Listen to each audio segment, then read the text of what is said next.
চীনের এক মানুষ স্টেডিয়ামে নামাজ পড়ে।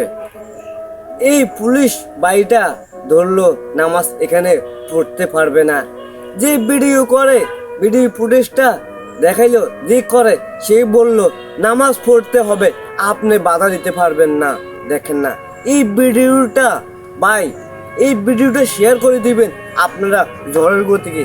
কারণ না নামাজ যারা পড়ে আর যারা পড়ে না তারাও তো এখানে নামাজ দেখলে মায়া লাগে, অনেক শান্তি লাগে।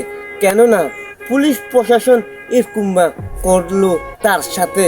চীনে স্টেডিয়ামে নামাজটা সে আদায় করবে, আসরের নামাজটা সে পড়তে দেন। এক ভাইয়ে ভিডিও করলো, এই পুলিশটা দেখলাম, দেখার পরে আমি বুঝলাম যে ভিডিও এভাবে করে না, কেননা আসলে ঘটনাটা তুলে ধরলো এই ভাইটা। দেখেন না, কেননা সেই ভাই নামাজটা পড়ুক না।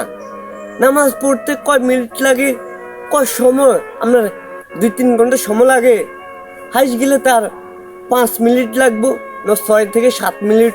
নামাজটা পড়ুক, নামাজটা পড়ার পরে আপনি তাকে যে বলেন চলে যাও, তখন আপনি তাকে তো এভাবে উড়াতে পারেন না। যখন যে ব্যক্তি ফুটেজটা করে, ভিডিও করে, সেই ব্যক্তি তাকে বাধা দিল, আপনি যদি তাকে উড়ান আপনার খবর আছে, পুরা বিশ্ববাসী এই ভিডিও ফুটেজটা দেখবে। তখন সেই ব্যক্তি আর দেখলো যে না, সম্ভব না, সে আর উঠায় না, এই ভিডিওটা ছড়িয়ে দিবে।